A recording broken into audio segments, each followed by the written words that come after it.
তো আল্লাহ বলতেছেন ইন্না দীন ইনদাল্লাহিল ইসলাম, আল্লাহ তাআলার কাছে একমাত্র মনোনীত ধর্ম ইসলাম।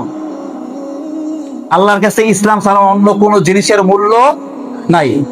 যদি আল্লাহ তাআলার কাছে ইসলাম ছাড়া অন্য কোনো জিনিসের মূল্য থাকতো, তাহলে কিয়ামতের ময়দানে আল্লাহ তাআলা কাফের মুশরিকের অংশীদারিত্ব রাখতো। কাফের মুশরিকের কোনো অংশীদারিত্ব নাই, যাওয়ার সাথে সাথে বেহিসাব সবগুলা জাহান্নামী। এর মানে বোঝা যায় রব্বুল আলামিনের কাছে অন্য কোনো ধর্মের কোনো কি নাই, মূল্যায়ন নাই। অন্য কোনো মতবাদেরও আল্লাহ তাআলার কাছে মূল্যায়ন নাই। একমাত্র আল্লাহর কাছে মূল্যায়ন হইল ইসলামী নীতি ও আদর্শের। কিসের বলেন না? ইসলামী নীতি ও আদর্শের। আফসোসের বিষয় হলো সত্য প্রিয় ভাই আমার, আমরা যেই লাইনে হাঁটতেছি, আমরা তো তাও যাও জুমায় আসতেছি মসজিদে, আমাদের বাচ্চারা শুধু জুমায় আর আসবে না, ঈদে আসবে। ঈদে আসবে, এর পরের প্রজন্ম আসবে, ঈদের নামাজেও আর আসবে না। তারা গল্প শুনবে যে আমরা একসময় মুসলমান ছিলাম, আমাদের বাপদাদারা সাদা সাদা জামা পরতো, আর আমাদের মসজিদের হুজুররা পাগড়ি পরতো। সপ্তাহে একবার আমাদের বাপদাদারা মসজিদে যাইতো, বয়ান হইতো, মাঝে মাঝে সিন্নি আর জিলাপি খাওয়াইতো। ওই সময়টা খুব ভালো ছিল। এমন গল্প করবে আমাদের হচ্ছে যে আমাদের যারা জন্মসূত্রে আমাদের থেকে যারা আসবে তারা। কারণ কি? কারণ হইলো, আপনি চিন্তা করেন এই পুরো সমাজটার মধ্যে দেখেন না আপনি, কয়েকটা ঘরের মধ্যে দিন ধর্ম হচ্ছে যে চর্চা হয়, খোঁজ নেন আপনি। কয়টা ঘরের মহিলারা কোরআন পড়তে জানে, খোঁজ নেন না।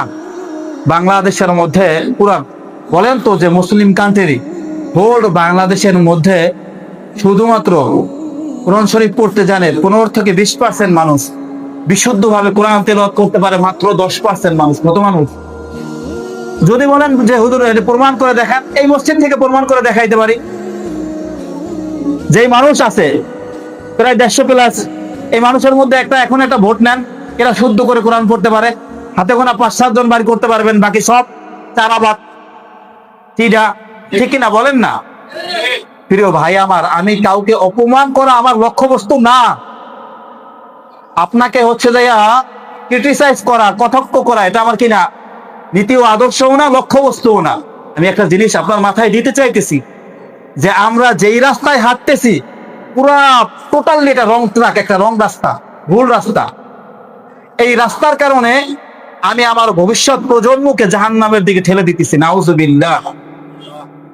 আপনার আর আমার মনে হয় কি যে আমি ঠিকমতো নামাজ রোজা করি না, আমার বাচ্চারা খুব করবে, এটা মনে হয়? এটা যদি মনে করে থাকেন তাইলে হচ্ছে যে খুব ভুলের মধ্যে আছেন, একদম খুব ভুলের মধ্যে আছেন।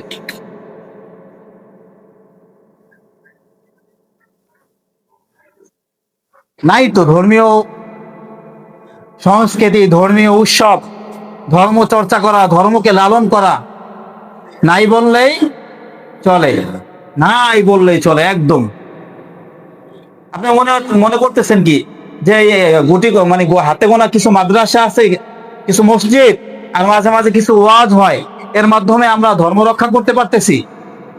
বিষয়টা এমন না। হোল পৃথিবীর ইউরোপীয় সমস্ত সংস্থাগুলা চায় প্রত্যেকটা মুসলিম কান্ট্রিকে কিভাবে বিধর্মী কান্ট্রি বানানো যায়। আর আমাদের মুসলিম যারা আছে তারা চিন্তা করে কিভাবে বিধর্মীদের কালচার গ্রহণ করা যায়।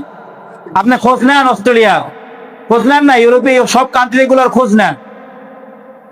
তাদের হচ্ছে যে জন্ম পরিচয় ঠিক না থাকার কারণে, বাচ্চা কোনটা, ছেলে কোনটা, মেয়ে কোনটা, এগুলো ঠিক না থাকার কারণে যখন তাদের 60-65 বয়স হয়ে যায়, তাদেরকে রাহবারি করার মতো, খরপোশ দেওয়ার মতো, পরিচালনা করার মতো আর কেউ থাকে না।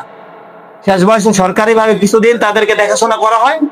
জাপানে তো একদম ময়রা পরিচয় ঘরের মধ্যে গলতে থাকে, পরে হচ্ছে যে ওগুলা হচ্ছে যে পোকা হয়, পোকা দুর্গন্ধ বের হয়।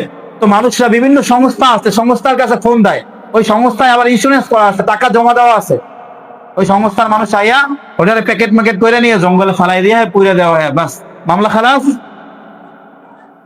অথচ আমরা তাদের আদর্শ নিতে চাইতেছি, আমরা কি করতে চাইতেছি? তাদের আদর্শ নিতে চাইতেছি। জাপানি আদর্শ খুব ভালো লাগে, ইউরোপিয়ান আদর্শ খুব ভাল লাগে, লন্ডনের আদর্শ খুব ভাল লাগে। আফগানিস্তানের কথা বললেই দেখবেন আমাদের দেশের মিডিয়ার গা চুলকানি শুরু হয়েছে। খোঁজ নেন আপনি জাপানে আর আফগানিস্তানে, দুইটার মধ্যে পার্থক্য করেন। আফগানে শতকরা 1% পাইবেন না যে বাপারে ঘর থেকে বাইর করে দিচ্ছে। জাপানে দেখবেন খোঁজেই রাখে না বাবা মা, প্রত্যেক ছেলে তার ক্যারিয়ার গড়ার জন্য আলাদা হয়ে যায় বাবা মার থেকে। বাবা মা একটা বয়সে ঘরের মধ্যে পয়চা মইরা থাকে, বাস ইন্স্যুরেন্সের টাকা দেওয়া আছে, ওই ইন্স্যুরেন্স কোম্পানি আইয়া লাস্টার প্যাকেটিং করে নিয়ে জঙ্গলে ফারাই দিয়ে আসে। সেম কেস ইউরোপে। অথচ তাদের নীতি ও আদর্শ আমরা মোবাইলে দেখা, ওরে বাবা রে বাবা, হ্যাঁ কি রাস্তাঘাট, কি ঝাঁকানাকা বাতি, কত বড় বড় দালান বিল্ডিং, কিন্তু একটাও শতকরা 5%ও হচ্ছে যে আদর্শবান সন্তান নাই, সব জারজ সন্তান। সব কি কথা কন না, সব কি জারজদের নীতি ও আদর্শ গ্রহণ করার ক্ষেত্রে আমাদের লজ্জা লাগে না।